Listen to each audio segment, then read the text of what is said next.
So here's a short little video if you decide you want to modify your projector from Aldi. There are 4 screws. There's 4 holes in the bottom. You do not need to remove, there's 2 screws, these 2. You don't need to remove those. Those are not required to come out. It's just the ones with the deep holes. And once you take the lid off, there's nothing attached to the lid, no wires or anything.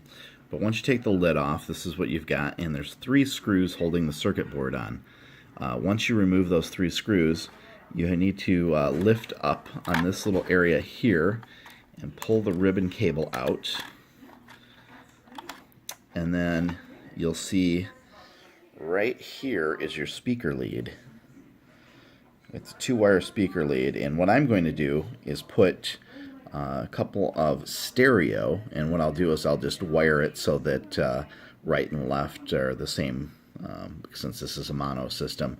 But you see there's a little tiny speaker down there, and it's not the greatest speaker, but there's not a lot of room in this corner, so what I'm going to do is feed the wires over to this corner where the power is at, and you can see they had this set up for a secondary speaker, but was not used. But there's plenty of room on the outside of the housing here to drop in 2 jacks right here.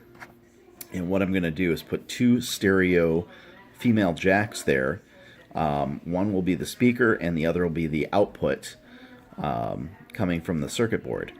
And what I'll do is I'll just buy a patch cable, and you would just connect the 2 jacks together to make the speaker work, or just take the output and run it to a external speaker wherever you want.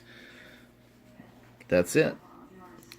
If you know a little bit about electronics, this should not be very hard at all.